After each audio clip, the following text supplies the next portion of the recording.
এখন আমি আপনাদের সাথে শেয়ার করছি সুস্বাদু করে আলো করলা ভেজে নেওয়ার রেসিপি। সুস্বাদু এই রেসিপিটি দেখে নেওয়ার জন্য কোনো প্রকার স্ক্রিপ্ট না করে সম্পূর্ণ ভিডিওটি আমার সাথে থেকে দেখে নিন।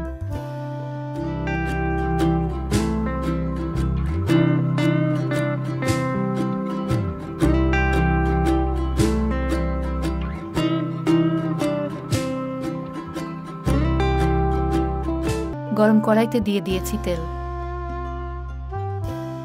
আলো করলা পিস করে নিয়ে খুব ভালো করে ধুয়ে নিয়ে গরম তেলে দিয়ে দিচ্ছি।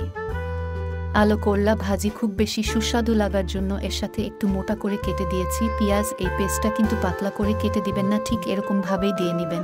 হাফ চামচ দিয়ে দিচ্ছি হলুদের গুঁড়া।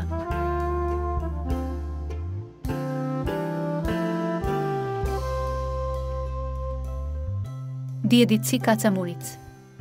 মিডিয়াম লো আঁচে রেখে খুব ভালো করে ভেজে নিচ্ছি। বেশ অনেকটা সময় নিয়ে খুব ভালো করে ভাজিটা করে নিয়েছি। আমাদের কিন্তু ভাজিটা রেডি হয়ে গেছে। এখন চুলাটা বন্ধ করে নিচ্ছি। একবার হলেও ঠিক এরকমভাবে রান্না করে খেয়ে দেখবেন, আর আপনার করা রেসিপিটা কেমন হয়েছিল অবশ্যই কমেন্টস করে জানিয়ে দিবেন। আমাদের চ্যানেলের ভিডিওগুলো দেখে যারা আমাদের সাবস্ক্রাইবার আছেন তাদের প্রতি অনেক অনেক ভালোবাসা। আর এখনও যারা আমাদের চ্যানেলকে সাবস্ক্রাইব করেননি তারা এরকম ধরনের সুস্বাদু রেসিপিগুলো পাওয়ার জন্য অবশ্যই আমাদের চ্যানেলটি সাবস্ক্রাইব করে আমাদের চ্যানেলের সাথেই থাকবেন।